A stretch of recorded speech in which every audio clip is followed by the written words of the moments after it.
Hello friends, I am Tony Singh of Bel-Air Realty Group and we're filming on Real Estate with Real People today. This video today is specifically for sellers. We're currently in a buyer's market and honestly, I just thought maybe we should film a video for sellers because it's actually the sellers who need a little bit of extra help right now. The points that I have are going to be the difference really between selling and not, and can also be the difference between obtaining a higher or lesser sales price. So let's get right into it, and here we go. Number one, first and foremost, prior to getting a home ready for market, it's very important that the home is decluttered and clean. You want it to show in the best possible condition. So one of the things that Warren and I do when we're walking through a property prior to putting it on the market is we'll tell our sellers, hey, listen, maybe some of these items don't go very well with the overall feel of the property. Perhaps some of the larger furniture items eat too much into the space. And we will physically walk through and let our sellers know what should be removed and what can stay, but maybe even placement of that furniture could make a substantial difference to the flow of the property. The second point to that is also prior to any showings, we absolutely need to make sure that the property is in a clean and tidy condition. All surfaces wiped, not a lot of clutter out there, and no nasty little smells. So give it a good scrub prior to first showings. Second point, also very important. If you have an outdoor space and you're a detached property, mow your lawn. It is so essential. First impressions are key. So it's literally the first thing a buyer will see before walking into your beautiful home. If you don't have a lawn to mow yourself and you're in a strata, then definitely make sure that any outdoor areas, if you have a balcony or even like a tiny little walk-up, make sure that those areas are clean and tidy as well. You want to portray the space as something that's usable, practical, and inviting to anybody that's coming to view your property. Third point, also very important. In a buyer's market, it is essential. Any necessary home maintenance should be completed ideally prior to going to market. And the reason why, guys, is you don't want to give a potential purchaser for your property more reasons to say no. If there's a number of small maintenance items that are broken, fix it. Fix it prior to going to market because these items will definitely, I'm telling you, come up either on inspection or after, and it's very likely that the buyer will account for that anyhow.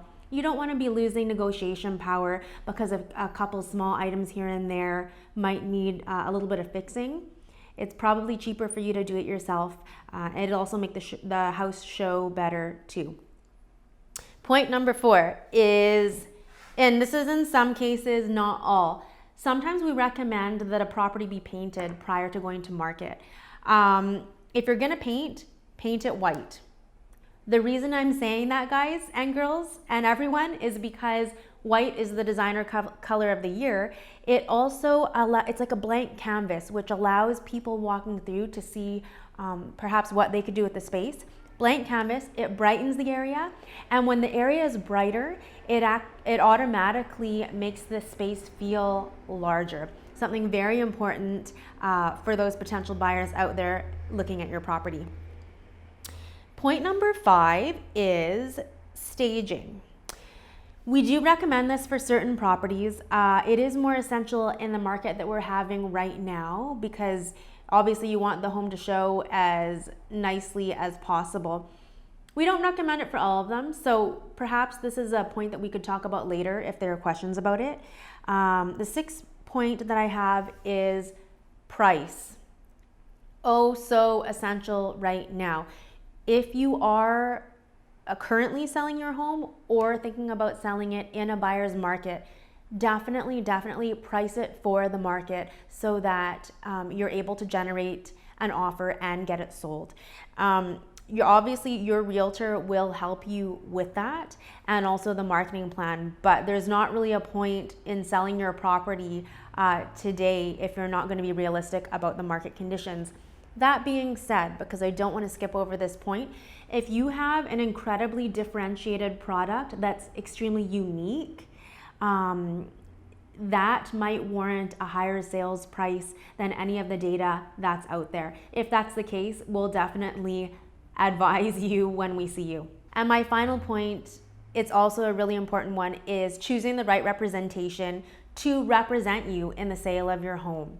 For a number of reasons. If I was looking for a realtor, I would want clear communication, full transparency. I'd honestly want them to be able to answer any of my questions. I would want them to have product knowledge, market knowledge, just an overall plan, and I would want them to make me feel secure that they were gonna net me the highest value for my property today. So I think one point further to that would be that it also can be the difference between generating an offer on your property or not.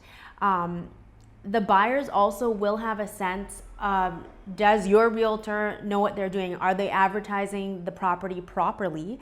And can the buyer rely on the information that the listing realtor is providing to them? We have found that in this market, it does make the difference between a sale or not, and the buyer having feelings and hesitations or excitement towards purchasing the property. So those are all the points that I have for you today. I hope that it has been helpful. If you have any questions, please get in touch with us. We'd love to hear from you, or comment below, and I promise to answer them. Have a great day.